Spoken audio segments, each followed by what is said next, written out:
November 18, 1942. Henderson Field, Guadalcanal. The morning humidity clung to everything as 16 Lockheed P-38 Lightning fighters of the 339th Fighter Squadron landed on the steel matting of Henderson Field. Hidden Japanese observers on the jungle's edge quickly radioed their reports back to Rabaul with a hint of mocking amusement. These were not the sleek interceptors they expected from America, not the agile dogfighters capable of challenging zero dominance, but bulky twin-engine aircraft with distinctive twin booms that seemed to defy the very principles of aerial combat they had mastered. To eyes trained on the elegant simplicity of the Mitsubishi A6M0, everything about them looked wrong. The Zero had been refined to perfection through subtraction. Every unnecessary gram stripped away, every part minimized, achieving unrivaled maneuverability through purity of design. The Americans, by contrast, had done the opposite, adding engines, adding weight, adding complexity. At Rabaul, Japanese Navy's 11th Air Fleet, headquarters received these reports with satisfaction. To them it confirmed a long-held belief. Americans relied on material excess because they lacked the warrior spirit that made Japanese pilots invincible.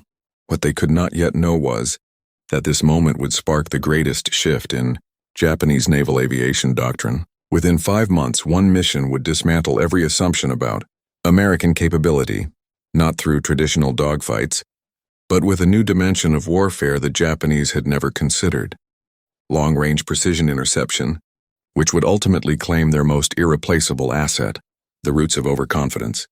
This underestimation had begun earlier in August 1942, when Japanese intelligence first reported the strange new fighters in the Aleutian Islands. On August 9th, 2 P-38s of the 343rd Fighter Group shot down a pair of Kawanishi 6K flying boats, the first Japanese aircraft destroyed by lightnings.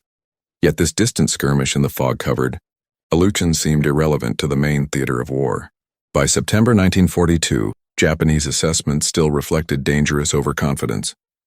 The report described the twin-engine design as proof of America's obsession with mechanical complexity over combat efficiency, and predicted such planes would be inferior in all maneuver-based engagements. Commander Minoru Genda, the tactical mastermind of Pearl Harbor, echoed this sentiment. His official evaluation noted, having failed to match our Zero with conventional fighters, the Americans now resort to unconventional designs. Every extra component is another point of failure. The Zero represented the philosophy of maximum result from minimum material. These American machines, in his eyes, were the opposite. First encounters at Guadalcanal. When P-38s began operating from Guadalcanal in November 1942, Japanese pilots noticed the Americans avoided traditional turning fights. They mistook this for fear rather than deliberate tactics. The first combat, on November 18th, saw 339th Squadron pilots escorting Boeing B-17 bombers claim 3 Japanese aircraft destroyed. It was a modest outcome, but it revealed a new pattern. The P-38s struck from altitude with high speed, passes, and refused to engage in turning battles. The first real shock. On December 27, 1942, 12 P-38s of the 39th Fighter Squadron clashed with Japanese forces over Dobadura, New Guinea. The fight was brief but decisive. By holding altitude advantage and avoiding maneuver combat, the P-38s downed several Japanese aircraft while suffering minimal losses. Captured after the war, the Japanese Navy's 4th Air Group War Diary recorded rising concern. December 1942. These twin-engine fighters appear over our bases at heights we struggle to reach. When our fighters climb to meet them, they dive through our formations at incredible speed, fire, and climb away before we can respond effectively. The Zero's legendary maneuverability, which had dominated every foe since China, now seemed powerless against an enemy that refused to turn. The intelligence failure. Even by January 1943, Japanese intelligence still underestimated the aircraft. Their revised assessment, distributed across fighter units, stated, the Lockheed twin-engine fighter represents American industrial excess rather than combat efficiency. Maximum speed estimated 350, freighter service ceiling approximately 30,000 feet, range 500-600 miles, nose-mounted armament, heavy machine guns concentrated in the nose. Tactical conclusion. This aircraft's mass and complexity made it vulnerable in conventional close-in fights. Pilots were advised to force short-range engagements, where our fighters held the edge. The reality proved otherwise. The P-38G variants arriving in the Pacific could cruise at 400 Fs in level flight, climb to 40,000 feet, and with external drop tanks, strike targets more than 1,000 miles away. Their concentrated nose fire, comprising 50 caliber machine guns and a 20mm cannon, delivered devastatingly accurate volleys. By January 1943, American pilots had devised tactics to exploit the Lightning's strengths. Major John Mitchell, later the leader of the Yamamoto mission, refined these methods with the 339th Fighter Squadron. The rule was simple: never give up the energy advantage by entering a turning fight with Japanese fighters. The Bismarck Sea revelation, March 24, 1943, should have shattered Japanese complacency. P-38s provided top cover while American and Australian bombers destroyed a convoy, attempting to reinforce, lay 8 transports and 4 destroyers went down.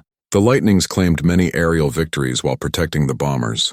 Japanese survivor testimony, collected after the war, described P-38s operating at altitudes that Zero escorts could barely reach.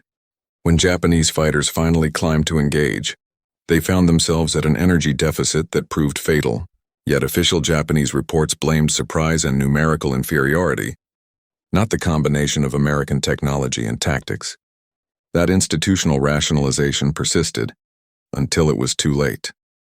The fatal miscalculation, April 1, 1943. Operation Igo. Admiral Yamamoto's large-scale air counterstroke from Rabaul was intended to crush U.S. air power in the Solomons and reassert Japanese dominance.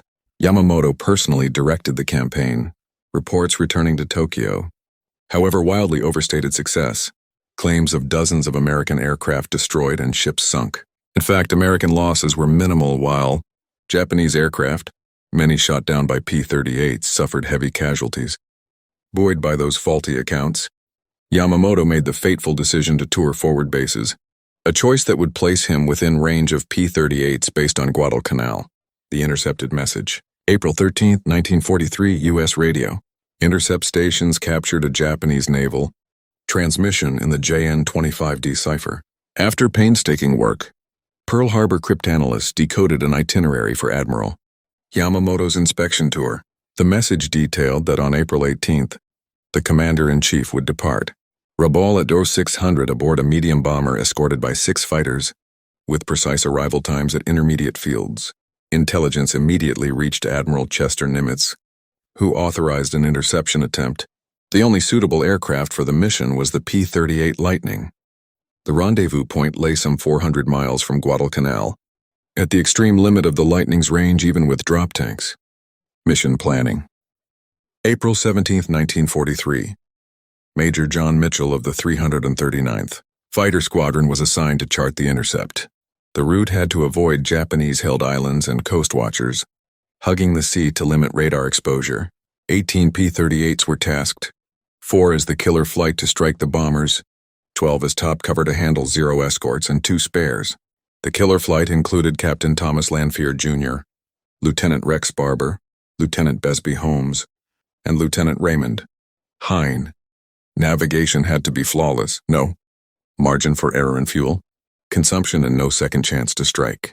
The engagement would have to be swift. The interception, April 18, 1943. At 07:10 hours, 16 P-38s lifted from Fighter II strip on Guadalcanal. 2 aircraft developed mechanical troubles and could not continue. The remaining 16 flew for 2 hours and 20 minutes at 50 feet above the ocean, maintaining total radio silence and navigating by clock and compass alone. At 09:34, exactly on course, Lieutenant Doug Canning sighted the Japanese formation. 2 Mitsubishi G4M Betty bombers trailing with 6 Zero escorts weaving above. Mitchell's navigation was perfect. Captain Lanphier and Lieutenant Barber jettisoned their belly tanks and climbed to attack. What happened next has been scrutinized ever since.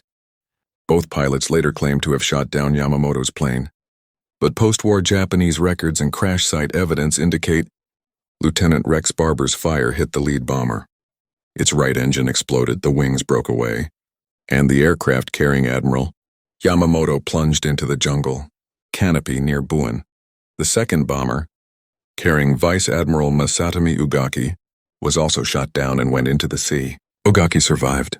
Only one P-38 was lost in the action. Lieutenant Raymond Hine was last sighted with a 0 on his tail, flying out toward the sea. Then came the devastating impact. April 18, 1943. 1400 hours, rubble. When the surviving Japanese fighters returned and reported the ambush, Naval Headquarters at first refused to accept that Yamamoto could be dead. The next day, a search party discovered the wreckage. Yamamoto's body had been thrown clear of the aircraft, killed instantly by 50 caliber rounds. The psychological blow to the Japanese Navy was immense. Yamamoto was more than a commander. He was the embodiment of Japanese naval supremacy. The fact that he could be hunted down and eliminated at a time and place of America's choosing revealed a level of intelligence and operational reach the Japanese had never considered possible. Captain Watanabe, who led the recovery team, reported the admiral was found still gripping his ceremonial sword. He held his dignity even in death, but the precision of the American strike arriving at exactly the right place and time completely shattered our confidence. The intelligence revolution. Yamamoto's assassination forced Japanese naval aviation to completely reassess the P-38. On May 1, 1943, a new urgent directive was issued to all units, overturning earlier misjudgments. It declared, previous assessments of the Lockheed Type L fighter are rescinded. Based on combat experience, its actual capabilities are as follows. Maximum speed exceeds 400 nm. Service ceiling surpasses 40,000 feet. Combat range exceeds 1,000 miles with auxiliary tanks. Concentrated armament delivers overwhelming firepower. Climb rate superior to all Japanese aircraft above 15,000 feet. Warning. This aircraft demonstrates performance beyond all prior expectations. Do not engage unless a clear tactical advantage exists. The tactical revolution. In May 1943, new combat directives marked a fundamental change in Japanese fighter doctrine, all driven by the P-38 threat. Pilots were ordered, do not attempt to match its climb above 20,000 feet. Do not pursue in high-speed dives. Attack only when it is committed to ground strike or bomber escort. Break off if it maintains altitude superiority. These orders represented a dramatic reversal of traditional Japanese air combat philosophy, which had long emphasized relentless aggression and spiritual strength over material factors. Mounting losses. Throughout 1943, P-38s relentlessly dismantled Japanese airpower in the Solomons and New Guinea. The cost to veteran pilots was catastrophic. Unlike their American counterparts, often rescued if downed thanks to search and rescue efforts and the P-38's ability to limp home on one engine, Japanese pilots were almost always lost. By September 1943, the majority of Japan's pre-war trained aviators were dead. Their replacements, rushed through shortened training programs, lacked both the skill and the combat experience to stand against increasingly seasoned American P-38 pilots. The statistics told the story. Average Japanese pilot flight hours before combat in 1943, 200. Average American P-38 pilot flight hours in 1943, 400 plus.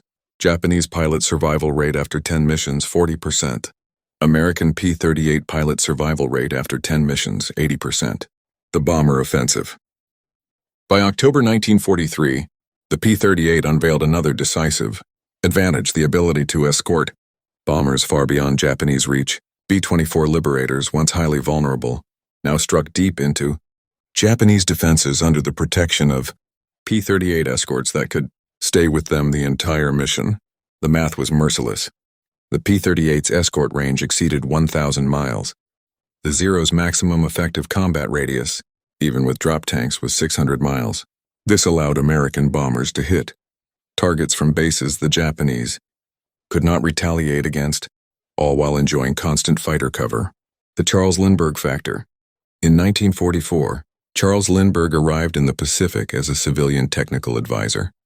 He taught P-38 pilots advanced cruise control techniques that extended the fighter's range by as much as 30%. He also demonstrated its effectiveness as a fighter bomber, showing how to deliver precision bomb strikes while retaining air superiority performance. These innovations widened the already massive gap between American and Japanese capabilities. The Marianas Turkey Shoot in June 1944. The Battle of the Philippine Sea showcased the full extent of this shift. While F-6F Hellcats bore the heaviest combat load, P-38s operating from land bases provided long-range cover and reconnaissance that coordinated what became infamous as the Great Marianas Turkey Shoot. Once the pride of the world's aviation, Japanese naval airpower was annihilated.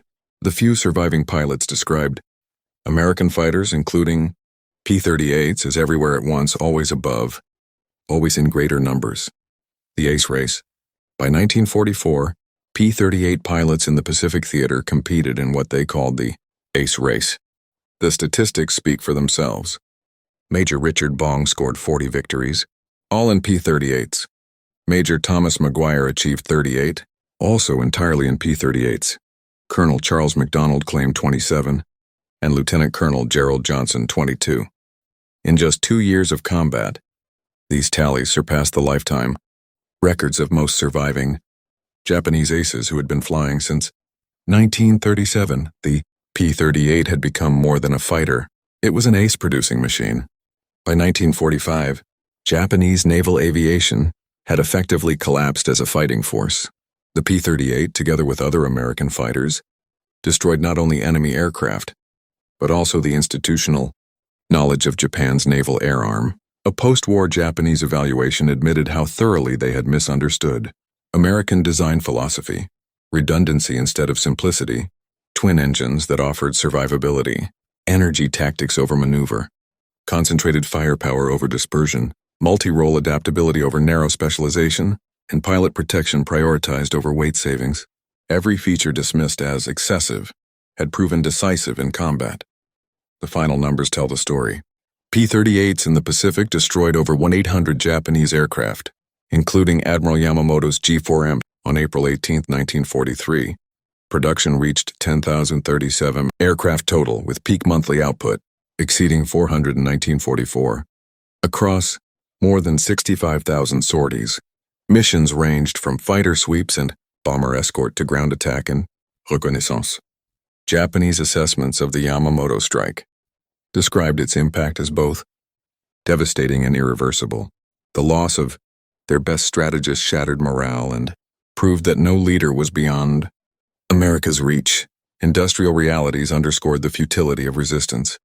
While Japan struggled to produce 300-400 fighters of all types per month, Lockheed alone was turning out over 400 P-38s monthly at its peak.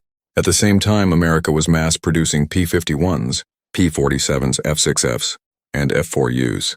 Assembly line methods ensured consistency, quality, and constant improvements.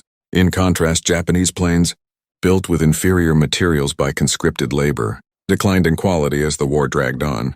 The pilot training gap proved decisive.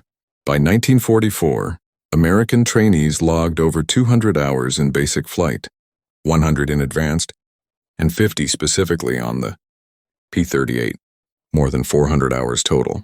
Before entering combat, Japanese pilots often had only 100-150 hours, sometimes less than 20 on their operational type. With fuel shortages preventing extended training and instructors pulled into combat, new Japanese pilots entered, battle barely competent, and were often killed on their first mission. Strategically, the P-38's range transformed the Pacific War. Japanese planning documents from 1944 reveal the effect.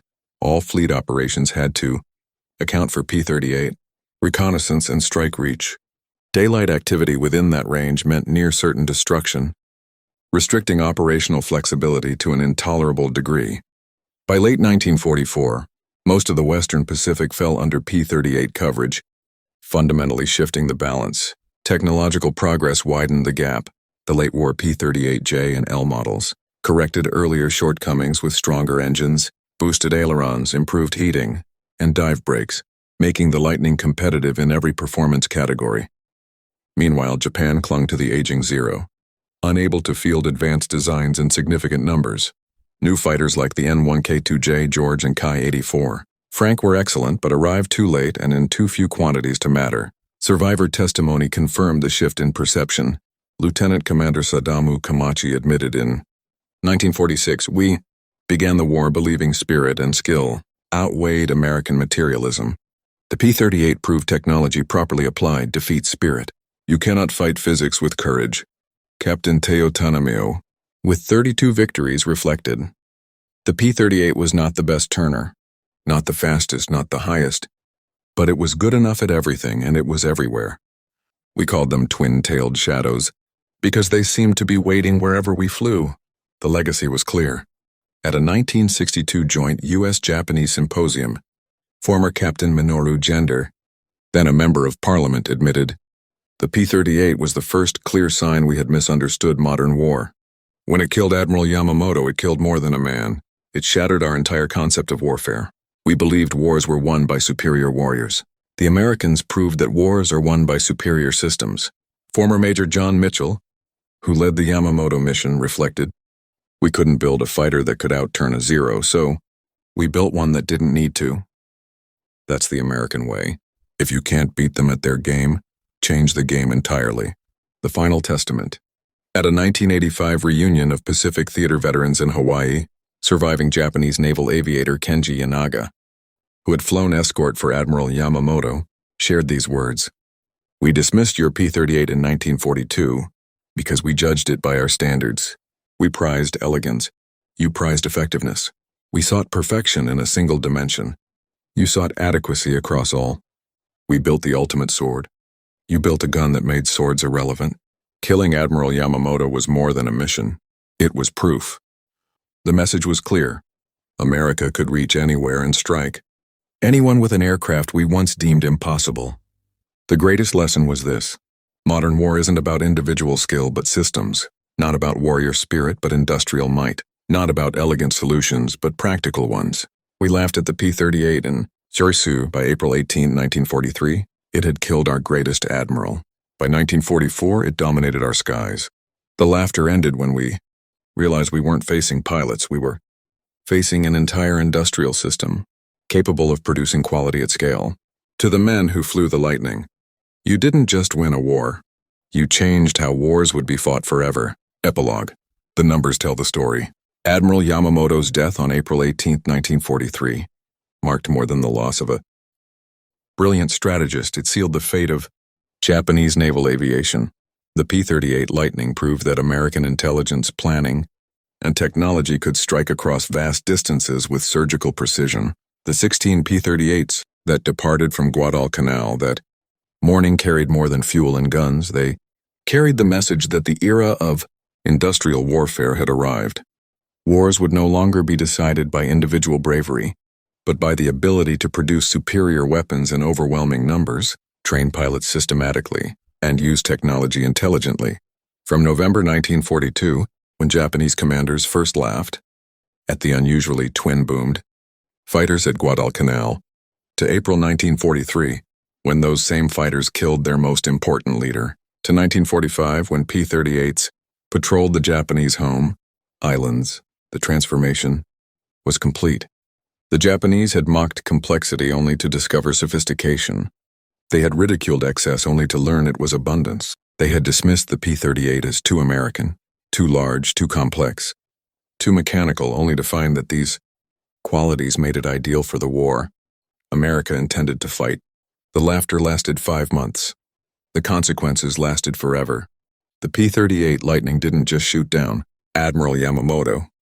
On April 18, 1943, it destroyed an entire philosophy of warfare, proving that in modern conflict, the assembly line outperforms the samurai sword, the slide rule outmatches warrior spirit, and industrial mathematics beats individual courage. They laughed at the P-38 until it shot Yamamoto from the sky. After that, the only sound was the drone of twin Allison engines, carrying American power wherever it chose, whenever it chose to strike. The lightning had struck, and the age of the samurai was over. The American century had begun. The 16 P-38s that killed Yamamoto flew 435 miles from Guadalcanal, navigated by compass and clock, intercepted their target within 1 minute of the planned time, completed the mission in less than 10 minutes of combat, and returned with only 1 loss. This was no accident. This was precise American planning, training, and technology working exactly as intended. Japanese commanders who had laughed at the P-38 in November 1942 learned the harshest lesson of modern warfare. Never mistake difference for inferiority, never confuse complexity with weakness, and never laugh at the future when it arrives on twin engines, armed with American firepower and guided by American intent. The P-38 Lightning had the last laugh, and its echo resonated across the Pacific until the rising sun finally set on August 15, 1945.